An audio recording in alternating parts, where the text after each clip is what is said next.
Today's CBS News on the Hour, presented by Indeed.com.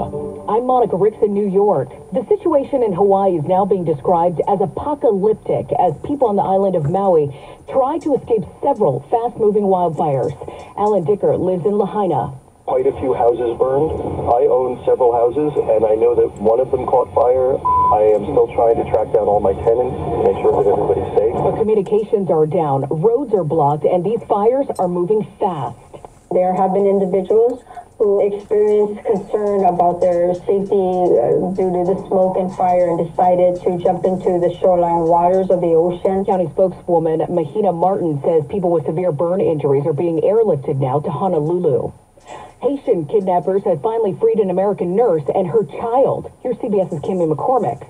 Alex Dorsonville and her child were kidnapped late last month. She's a nurse from New Hampshire who works for a Christian aid organization. Her captors had demanded $1 million in ransom for their release. Gang violence has grown so bad in Haiti that the U.S. Embassy closed Tuesday. A memo that's been uncovered from a lawyer allied with former President Trump apparently lays out a strategy to overturn the 2020 election. CBS's Robert Costa.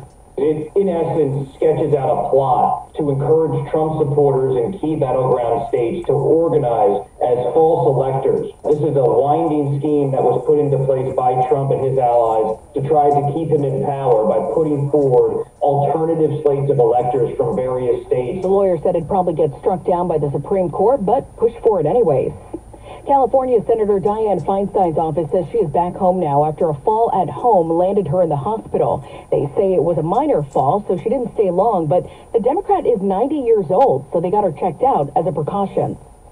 10,000 steps is still the gold standard, but a new study shows it doesn't have to be. Here's CBS's Michael George. A study published by the European Society of Cardiology found walking around 4,000 steps a day is enough to reduce the risk of death. And you only need about 2,300 steps a day to reduce your chance of dying from heart disease. And the more steps, the better. Looks like a pop star is headed to court after all. CBS's Jen Clark. A federal judge has ruled that a lawsuit against singer Dua Lipa and two of her songwriters can go forward, alleging that they ripped off the song Levitating from a 1979 disco tune. It's called Wiggle and Giggle All Night, and the judge said that the plaintiffs did prove that the songs are strikingly similar, even though the defendants tried to get the case dismissed. It's her third copyright lawsuit. This is CBS News. Well, that's today's news. I didn't hear any good news, did you? I didn't think so. I guess it's all about perspective. The glass is half full. Well, as always, I want to thank you again for coming along with me on these Dash Cam News adventures. You know the drill. Peace, love, and all that hippie jazz. Bye-bye, everybody.